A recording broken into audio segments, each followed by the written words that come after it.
வணக்கம். இன்றைய முக்கிய செய்திகள். ராஜீவ்காந்தி நினைவு தினத்தை ஒட்டி புதுச்சேரியில் உள்ள அவரது திருவுருவ சிலைக்கு துணைநிலை ஆளுநர் ராதாகிருஷ்ணன், முதலமைச்சர் ரங்கசாமி ஆகியோர் மாலை அணிவித்து மரியாதை. புதுச்சேரியில் பிறந்தவர்களுக்கு புதுச்சேரி குடியுரிமை வழங்குவதில் தயக்கம் காட்டுவது ஏன்? புதுச்சேரி 10 ரூபாய் இயக்கம் சார்பில் ரகு வலியுறுத்தல். பிரசித்தி பெற்ற வெளியூர் திரு காமேஸ்வரர் கோவில் தேரோட்டம். துணைநிலை ஆளுநர் CP ராதாகிருஷ்ணன், முதலமைச்சர் ரங்கசாமி உள்ளிட்ட ஆயிரக்கணக்கான பக்தர்கள் பங்கேற்பு. இனி விரிவான செய்திகள். புதுச்சேரியில் 17 வயது சிறுமியை கடத்தி சென்று பாலியல் தொல்லை கொடுத்த வழக்கில் தனியார் பேருந்து நடத்துனருக்கு 20 ஆண்டுகள் சிறை தண்டனை அளித்து போக்சோ சிறப்பு நீதிமன்றம் தீர்ப்பளித்து உள்ளது. புதுச்சேரிக்கு அருகே உள்ள தமிழக பகுதியான கடலூர் கீழ்ப்பாதியை சேர்ந்தவர் தனியார் பேருந்து நடத்துனர் பாபு. இவருக்கு ஏற்கனவே திருமணமாகி 2 குழந்தைகள் உள்ளனர். இந்த நிலையில் புதுச்சேரி அரியாங்குப்பம் பகுதியை சேர்ந்த 17 வயது சிறுமியை திருமணம் செய்வதாக ஆசை வார்த்தை கூறி கடந்த 2023ஆம் ஆண்டு கடத்தி சென்று பாலியல் தொல்லை அளித்துள்ளார். இதுகுறித்து பாதிக்கப்பட்ட சிறுமியின் குடும்பத்தினர் அளித்த புகாரின் அடிப்படையில் அரியாங்குப்பம் போலீசார் வழக்கு பதிவு செய்து பாபுவை கைது செய்தனர். மேலும் இந்த வழக்கின் விசாரணை புதுச்சேரி போக்சோ சிறப்பு நீதிமன்றத்தில் நடைபெற்று வந்த நிலையில் இன்று நீதிபதி சோபனா தீர்ப்பளித்தார். இதில் குற்றம் சாட்டப்பட்ட பாபுவுக்கு 20 ஆண்டுகள் சிறை தண்டனையும் ரூபாய் 4000 அபராதமும் விதித்தும் பாதிக்கப்பட்ட சிறுமியின் குடும்பத்திற்கு ரூபாய் 4 லட்சம் நிவாரணம் வழங்கவும் அரசுக்கு பரிந்துரை செய்துள்ளார். புதுச்சேரியில் மிகவும் பிரசித்தி பெற்ற வெளியூர் திரு காமேஸ்வரர் கோவில் தேரோட்டத்தை துணைநிலை ஆளுநர் CP ராதாகிருஷ்ணன், முதலமைச்சர் ரங்கசாமி உள்ளிட்ட ஆயிரக்கணக்கான பக்தர்கள் வடம் பிடித்து இழுத்து வணங்கினர். தர்மபால சோழ மன்னரால் கட்டப்பட்ட திரு காமேஸ்வரர் கோவில் உள்ளது. மிகவும் பிரசித்தி பெற்ற இந்த கோவில் ஒவ்வொரு ஆண்டு பிரம்மோற்சவ தேர் திருவிழா 10 நாட்கள் சிறப்பாக நடைபெறும்.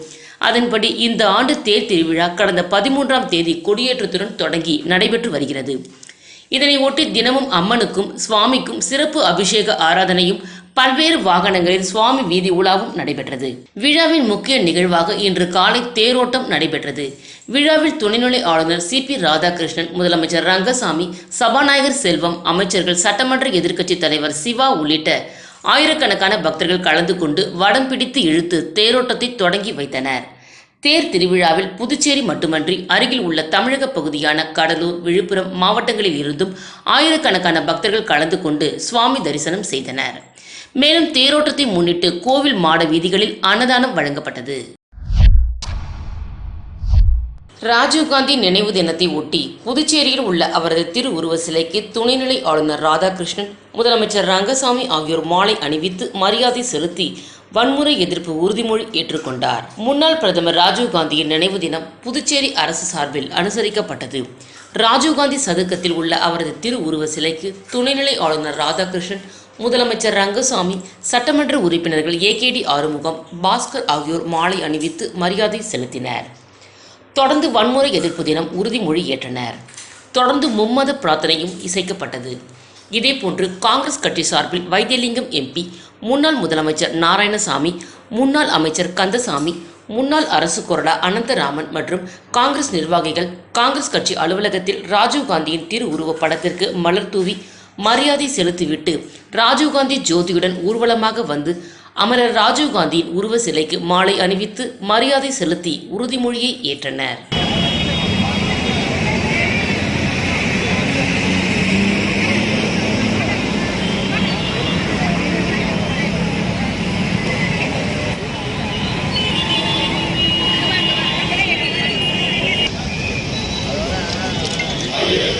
ஆழ்ந்த நம்பிக்கை கொண்டிருப்பதால் எல்லா வகையான அச்சுறுத்தல் கொள்கையையும் வன்முறையையும் நமது வலிமையுடன் எதிர்க்க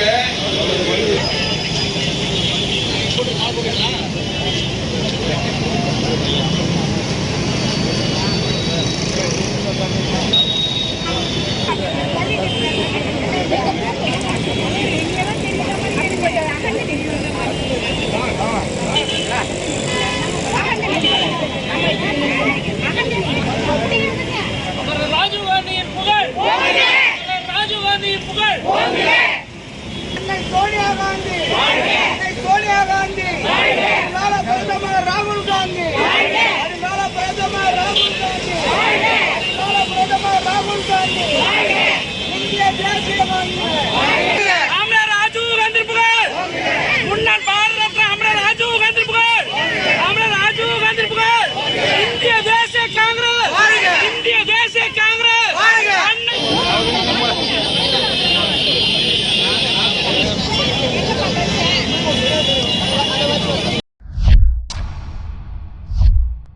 முன்னாள் பாரத பிரதமர் ராஜீவ் காந்தியின் நினைவு நாளை ஒட்டி புதுச்சேரி காங்கிரஸ் சார்பில் இரத்த தான முகாம் மற்றும் அன்னதானம் நடைபெற்றது.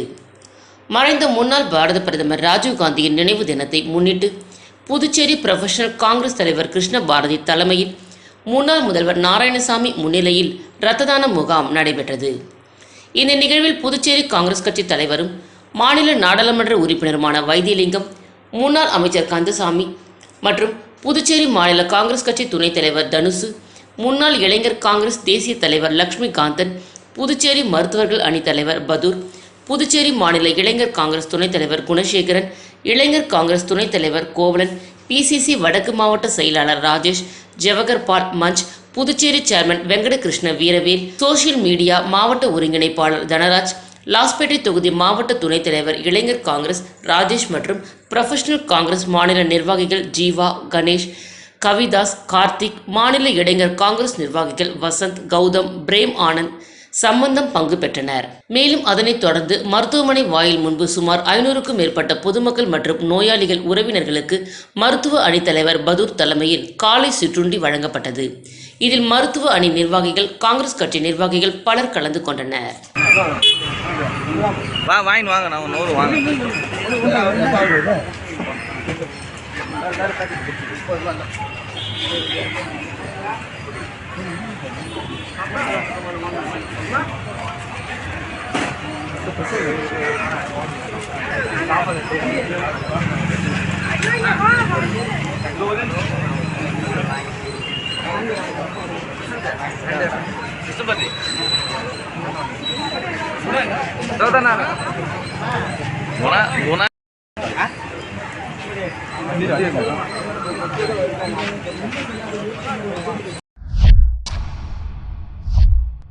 புதுச்சேரி மாவட்ட ஆட்சியர் அவர்கள் மாணவர்கள் கல்வி பயில சென்டாக் இடஒதுக்கீடு பெறுவதற்கும் ஜாதி, வருமான, குடியுரிமை சான்றிதழ் பெற சிறப்பு முகாம் ஏற்பாடு செய்துள்ளது. அவர்களுக்கு எனது பாராட்டுக்கள். ஆனால் பல மாணவர்கள் சான்றிதழ் பெற முடியாமல் அலைக்கழிக்கப்படுகிறார்கள். ஏனென்றால் 2000 ஆண்டு தந்தை என்னுடன் இருந்தால், ஆவணங்கள் இருந்தால் மட்டுமே புதுச்சேரி குடியுரிமை சான்றிதழ் வழங்க முடியும் என்று திருப்பி அனுப்பப்படுகிறார்கள். அல்லது சில பேருக்கு குடிபெயர்ந்தவர்கள் என்று சான்றிதழ் வழங்கப்படுகிறது. ஆனால் தமிழ்நாட்டில் அதுபோன்று இல்லை. எந்த சான்றிதழ் கேட்டாலும் உடனடியாக வழங்கப்படுகிறது. 1997 மே மாதம் இந்திய குடிமகன் சாசன சட்டம் பல்வேறு மாநிலங்களிலும் யூனியன் பிரதேசங்களிலும் முதலமைச்சர் மாநாட்டில் சட்டம் இயற்றப்பட்டது. அந்த சட்டம் என்னவென்றால், ஒருவருக்கு எந்த ஆவணமும் இல்லாத பட்சத்தில் அவர்கள் இந்திய குடிமகன் என்றால் அந்த அரசு அதிகாரிகள் அவர்களுக்கு குடியிருக்க தேவைப்படும் ஆவணத்தை வழங்க வேண்டும் என்று அந்த குடிமகன் சாசன சட்டம் கூறுகிறது. அதை புதுச்சேரியில் யாரும் பயன்படுத்துவதில்லை. ஆனால் தமிழ்நாட்டில் அந்த குடிமகன் சாசனத்தை பயன்படுத்தப்படுகிறது. ஆனால் உயர்நீதிமன்றம் குழந்தையின் தாயின் ஆவணத்தை வைத்து அவர்களுக்கு சான்றிதழ் வழங்க வேண்டும் என்று உயர்நீதிமன்றம் உத்தரவிட்டு உள்ளது. இது தமிழ்நாட்டுக்கும் புதுச்சேரிக்கும் பொருந்தும். ஆனால் அதையும் நமது புதுச்சேரி அரசு அதிகாரிகள் மற்றும் தாசில்தார் அவர்கள் மதிப்பதில்லை. ஏன் என்று கேட்டால், அந்த மனுதாரருக்கு மட்டும்தான் அந்த சட்டம் பொருந்தும் என்று தெரிவிக்கிறார்கள். ஒவ்வொருவரும் சான்றிதழ் பெற நீதிமன்றம் செல்ல வேண்டும். ஒருவருக்கு வழங்கப்பட்ட சலுகை என்பது அனைவருக்கும் பொருந்தும். மற்றவருக்கும் அந்த சலுகை பொருந்தும். அதுதான் சட்டம் கூறுகிறது. இப்பொழுது உள்ள சில பெண்கள் கணவருடன் சரியாக வாழ்வதில்லை. அவர்களுடைய குழந்தைக்கு பிறந்ததிலிருந்தே கல்வி வரை புதுச்சேரியில் தான் குடியிருக்கிறார்கள். அந்த குழந்தை தமிழ்நாடா? என்ன ஆவணத்தை வழங்குவது? அவரை தாய் பிரிந்து வாழ்கிறாள். அந்த குழந்தைக்கு சான்றிதழ் பெற கணவனுடைய ஆவணம் கேட்கப்படுகிறது.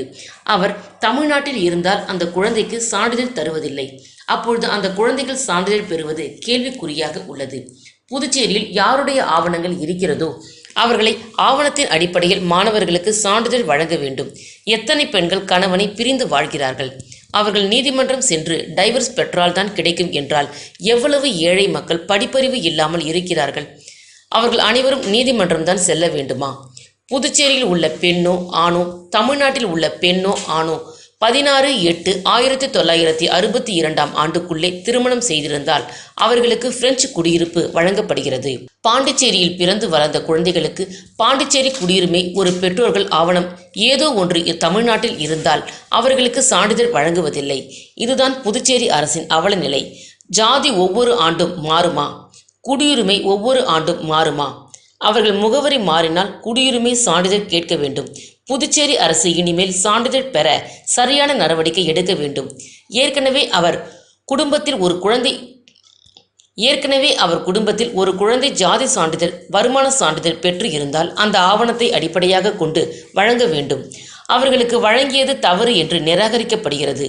மக்களுக்கான அரசா, மக்களை வஞ்சிக்கும் அரசா?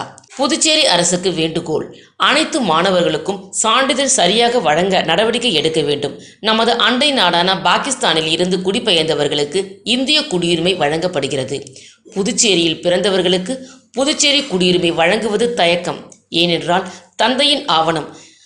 சில பெண்கள் கணவனை பிரிந்தும் குழந்தைக்கு சான்றிதழ் கிடைக்காமல் குமுறி கொண்டிருக்கிறார்கள். அவர்களுக்கு சலுகைகள் கிடைக்குமா? இப்படிக்கு புதுச்சேரி 10 ரூபாய் இயக்கம் சார்பில் வலியுறுத்துகிறோம். அன்புடன் ரகு, மாநில துணை செயலாளர். புதுச்சேரியில் வரைவு கடற்கரை மண்டல மேலாண்மை திட்ட வரைபடங்கள் குறித்து மக்கள் கருத்து கேட்பு கூட்டத்தை தள்ளி வைக்க வலியுறுத்தி 500க்கும் மேற்பட்ட மீனவர்கள் கண்டன ஆர்ப்பாட்டத்தில் ஈடுபட்டனர். புதுச்சேரியில் உள்ள மீனவர்கள் பல்வேறு கோரிக்கையை வலியுறுத்தி சுதேசி பஞ்சாலை அருகே கண்டன ஆர்ப்பாட்டத்தில் ஈடுபட்டனர். புதுச்சேரி கடற்கரை பகுதியில் சட்ட விதிகளுக்கு புறம்பாக அமைக்கப்பட்டுள்ள உணவகங்கள், உல்லாச விடுதிகள், சுற்றுலா தலங்கள் ஆகியவற்றை உடனடியாக தடை செய்ய வேண்டும். மீனவர் கிராமங்களில் கடற்கரை முழுவதும் மீன்பிடி தொழில் சார்ந்த செயல்பாடுகளுக்கான பாரம்பரிய கலாச்சார இடங்களை தெளிவாக பதிவு செய்ய வேண்டும்.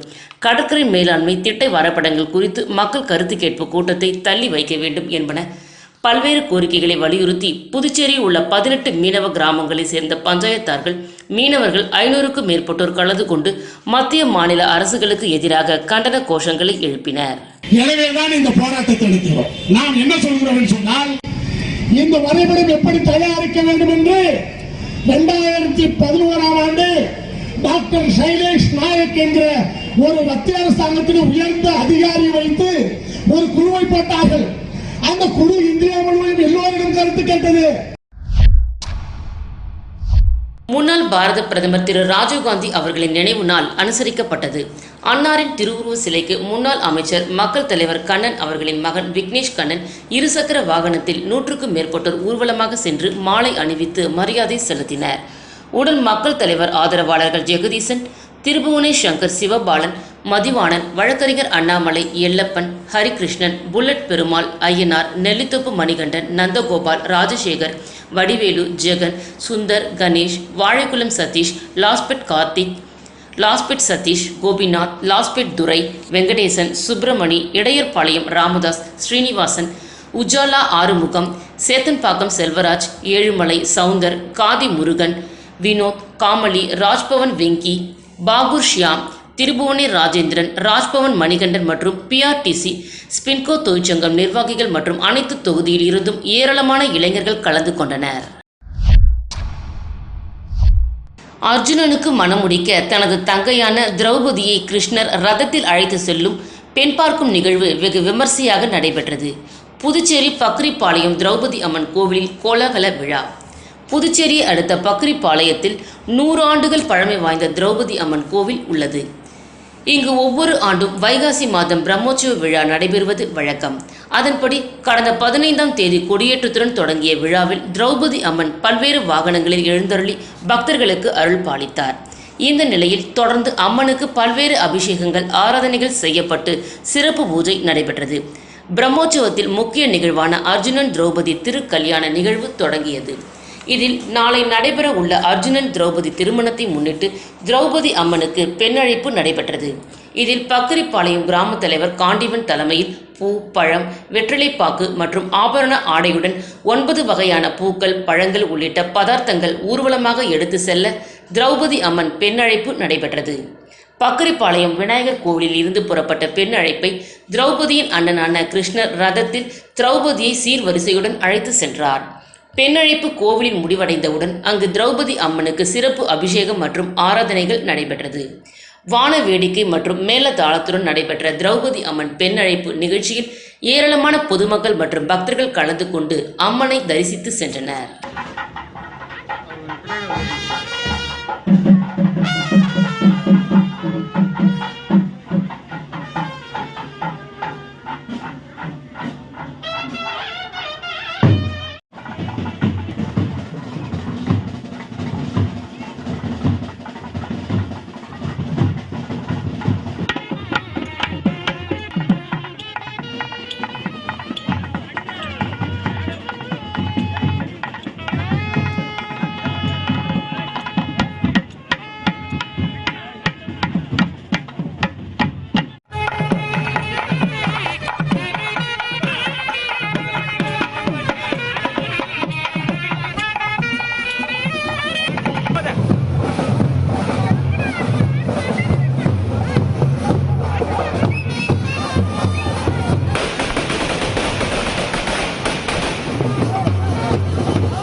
மீண்டும் முக்கிய செய்திகள். ராஜீவ்காந்தி நினைவு தினத்தை ஒட்டி புதுச்சேரியில் உள்ள அவரது திருவுருவ சிலைக்கு துணைநிலை ஆளுநர் ராதாகிருஷ்ணன், முதலமைச்சர் ரங்கசாமி ஆகியோர் மாலை அணிவித்து மரியாதை. புதுச்சேரியில் பிறந்தவர்களுக்கு புதுச்சேரி குடியுரிமை வழங்குவதில் தயக்கம் காட்டுவது ஏன்? புதுச்சேரி 10 ரூபாய் இயக்கம் சார்பில் ரகு வலியுறுத்தல். பிரசித்தி பெற்ற வெளியூர் திருக்காமேஸ்வரர் கோவில் தேரோட்டம். துணைநிலை ஆளுநர் CP ராதாகிருஷ்ணன், முதலமைச்சர் ரங்கசாமி உள்ளிட்ட ஆயிரக்கணக்கான பக்தர்கள் பங்கேற்பு. இத்துடன் சன்ஸ்டார் விரைவு செய்திகள் நிறைவு பெற்றன. வணக்கம்.